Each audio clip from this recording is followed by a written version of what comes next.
I'm sorry. నేను నీ మనసుని ఎంతో బాధ పెట్టాను. నువ్వు కాదు, నేనే నిన్ను బాధ పెట్టాను.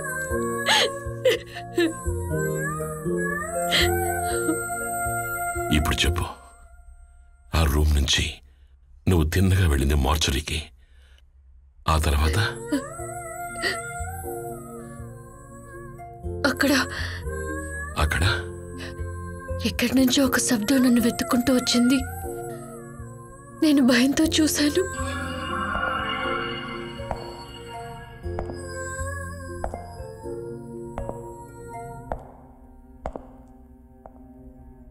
ఏంటి సార్?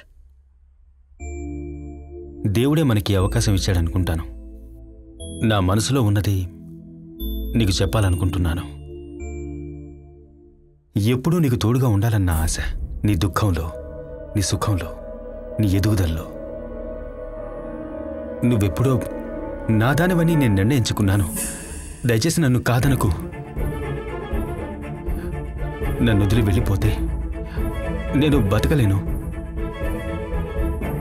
నిన్ను వెళ్ళొద్దని కూడా నేను చెప్పలేను.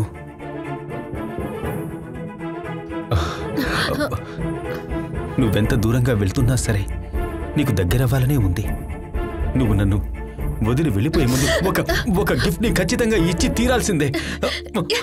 నేను దీనికి ఒప్పుకోను. నన్ను వదిలి వెళ్ళిపోకు. నాకు నువ్వు కావాలి. I need you. నాకు నువ్వు కావాలి. I need you. నన్ను కాదనుకో. నన్ను కాదనుకో.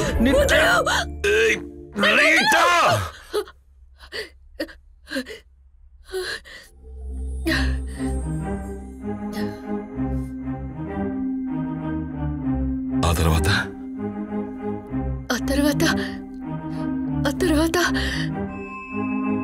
ఏం జరిగిందో తెలియదు. రీటా, ప్లీజ్ గట్టిగా ప్రయత్నించు. Rita, come on please. నిజంగా శ్రీ, నాకేం గుర్తు రావట్లేదు.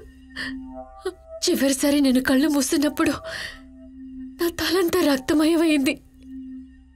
నా నుంచి కారిపోయిన నా రక్తం.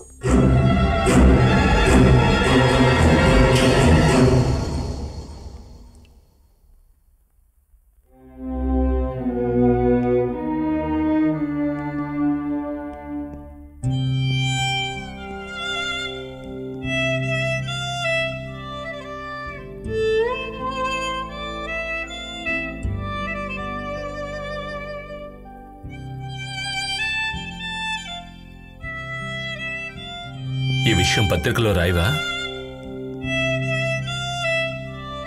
అది నా వల్ల కాదురా. తను చెప్పిందంతా నువ్వు విన్నావు కదా, నువ్వే రాసి పంపించు.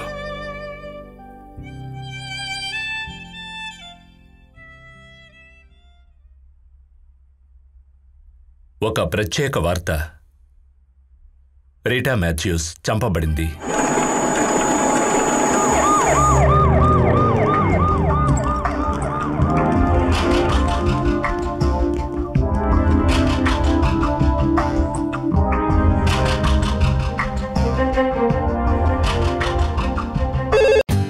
For more updates, like, comment, subscribe to our channel.